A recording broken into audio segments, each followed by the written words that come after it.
রোমাঞ্চে ভরা কলকাতার science city. হ্যাঁ বন্ধুরা,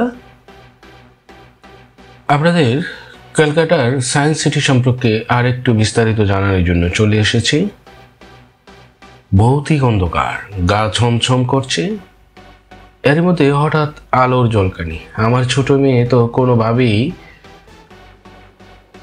আমাকে এবং তার আম্মুকে হাতছাড়া করতে রাজি নয়। এমনিতেই দেশের বাহিরে, তার উপর অন্ধকার, বুঝতেই পারছেন অবস্থাটা কি। মাথা তুলে মুখ হা করে হুঙ্কার দিচ্ছে ডাইনোসর। একইভাবে সুর তুলে এগিয়ে আসছে বিশাল আকৃতির বন্য হাতি। পাখির কলতান আর নানা ধরনের বন্য প্রাণীর সমারোহে মনে হবে এক রোমাঞ্চকর পরিবেশ। কলকাতার সায়েন্স সিটিতে ঢুকলে এমন পরিবেশের সম্মুখীন হতে হবে যে কারো।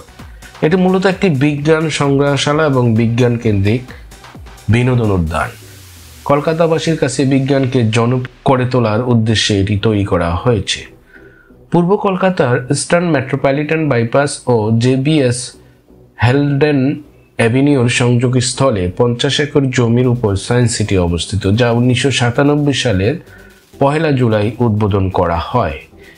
এরপর থেকে নির্ধারিত টিকিটের বিনিময়ে এটি সর্বসাধারণের জন্য উন্মুক্ত। সায়েন্স সিটি দুটি ভাবে বিভক্ত, একটি সায়েন্স সেন্টার বিজ্ঞান কেন্দ্র, অন্যটি কনভেনশন সেন্টার বা সম্মেলন কেন্দ্র। মজার এবং শিক্ষামূলক প্রদর্শনীয় নিদর্শন রাখা হয়েছে বিজ্ঞান কেন্দ্রে। রোমাঞ্চে ভরা কলকাতার সায়েন্স সিটি, যেগুলোর মধ্যে রয়েছে স্পেস এক্সিকিউশন, ডাইনামেশনস, আর্থ এক্সপ্লোরেশনস, মেরিটাইম সেন্টার ও সায়েন্স পার্ক। এসবের প্রতিটি বিভাগ আবার বিভিন্ন বিজ্ঞান চিত্র প্রদর্শনী, 3D প্রদর্শনী এবং চলচ্চিত্র নাট্য অনুষ্ঠান স্থল। সম্মেলন কেন্দ্রটি জমায়েতের জন্য বিশাল পরিমাণ সুসজ্জিত জায়গায় সমন্বয়ে গঠিত, যেখানে 20,000-এরও বেশি আসন বিশিষ্ট একটি নাট্যমঞ্চ রয়েছে। একটি মিনি অডিটোরিয়াম রয়েছে, যেখানে 400 জন একসাথে বসে উপভোগ করতে পারে অনুষ্ঠান। 11টি সভাস্থল সহ একটি সেমিনার সভা রয়েছে, যেগুলো ধারণ ক্ষমতা 15 থেকে 100 জন। বন্ধুরা, আমরা যখন সায়েন্স সিটি কলকাতায় ঘুরতে যাই, তখন আমাদের সাথে আমাদের বাংলাদেশি তথা ভারতীয় উপমহাদেশের পার্শ্ববর্তী অঞ্চলের অনেকের সাথে দেখা হয়েছে এবং কথা হয়েছে।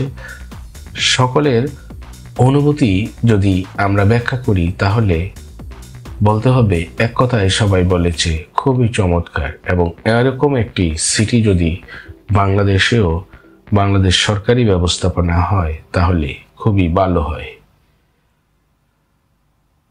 বিশেষ করে ডাইনোসর আদি মানুষ দেখে খুব মজা পেয়েছে অনেকেই। অনেক রোমাঞ্চকর অভিজ্ঞতা হয়েছে সায়েন্স সিটির বিষয়গুলো দেখতে। কেননা যদিও ইসলাম ধর্ম মতে আমরা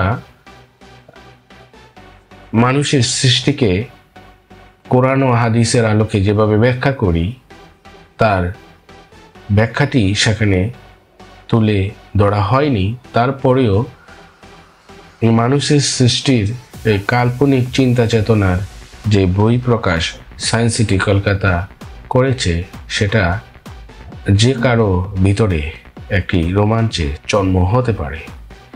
বাংলাদেশ থেকে অনেকেই এখানে এসেছেন এবং বাংলাদেশ থেকে এসে পরিবার পরিজন নিয়ে কেউ সায়েন্স সিটি কলকাতায় ঘুরে দেখেননি এমন নজিরও খুব একটা নেই।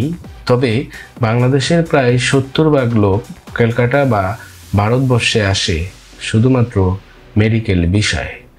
যেহেতু মেডিকেল বিষয়ে ঘুরতে আসে, সেহেতু ভ্রমণটা তাদের জন্য মুখ্য বিষয় নয়। তবে বাকি যারা আসেন, তারা অবশ্যই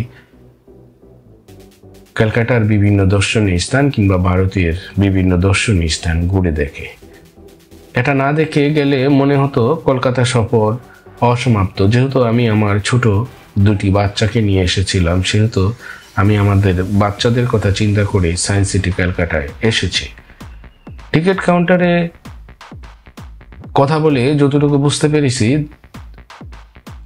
এখানে দেশি বা বিদেশি কোনো বিষয় নয়। বিষয়টি হচ্ছে, আপনি যদি ভিতরে ভিজিট করতে যেতে চান, তাহলে নির্দিষ্ট প্যাকেজ মূল্য পরিশোধ করে আপনি সেখানে ভিজিট করতে পারবেন। সেক্ষেত্রে আমি আমার পরিবারের 4 জন একটি প্যাকেজের অন্তর্ভুক্ত হয়েছি এবং আমরা থিয়েটার সহ বিভিন্ন ভেন্যু ঘুরে দেখেছি।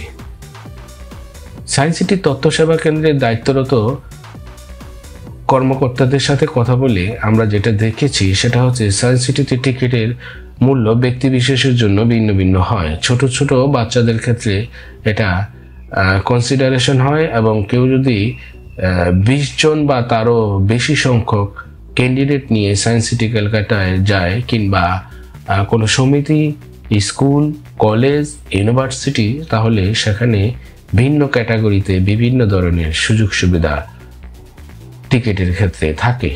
সেটা অনেক ক্ষেত্রে 5 রুপিতেও পর্যন্ত নেমে আসতে পারে। বিশেষ সুবিধা 20 জনের বেশি হলে সবচেয়ে বেশি বেটার হয়। বন্ধুরা, সায়েন্স সিটি ক্যালকাটার এ পর্বটি এ পর্যন্ত। সবাই ভালো থাকবেন, সুস্থ থাকবেন। অবশ্যই ভ্রমণের ক্ষেত্রে বাইরের খাবার থেকে বিরত থাকবেন। আল্লাহ হাফেজ।